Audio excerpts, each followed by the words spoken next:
After seeing how problematic the transition to EMRs has been and thinking about how problematic the transition to preventative care can be for our offices, we decided to try to avoid the pitfalls that many others have and spent some time discussing transition and change in culture to help us avoid those pitfalls. It's things we all know but sometimes forget to utilize and have to be continually reminded. The transition to electronic records is one of the biggest challenges any doctor's office will undertake. We've seen it disrupt offices, frustrate physicians, cause loss of productivity, and even close offices, causing the doctors to sell their practices. But it really doesn't have to be that way.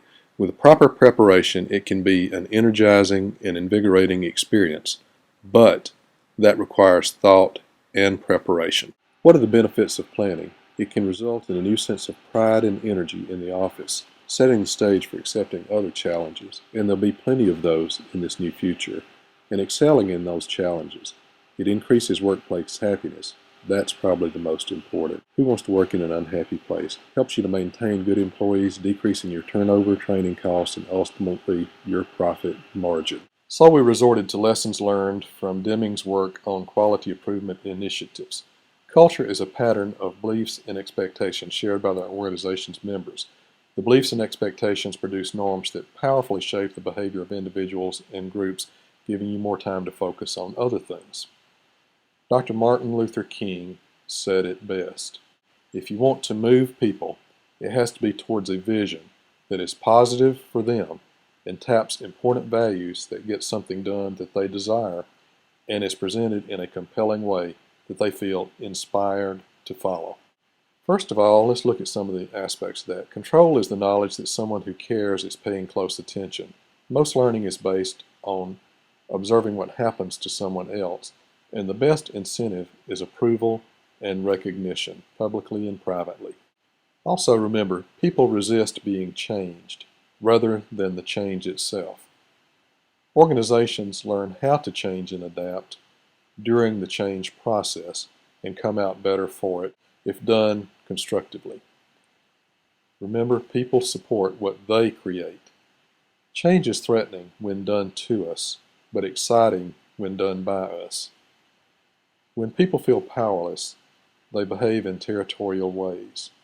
Remember that surprise automatically generates resistance.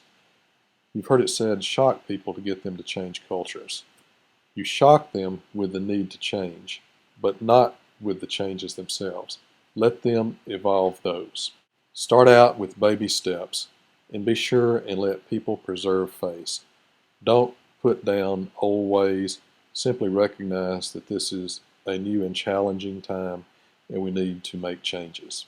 When doing this, allow for employees' concerns about whether they will be competent, especially in EMRs, and reassure them that they will be trained to become competent. Recognize the extra work involved and reward it. Beware of prior resentments and grudges employees may have, because those will surface during change and undermine your best efforts. Use ceremonies to announce and reinforce your goals. Use subtle use of rewards. You want people to develop their own intrinsic initiative, not depend on rewards. And they'll notice where you spend your time. If you don't put in the effort, they won't either.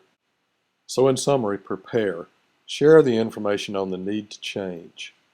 Give employees advance warning and allow them time to digest those needs. Then leave them choices and allow them to participate in decisions. Take baby steps at first and reward those. Set clear standards.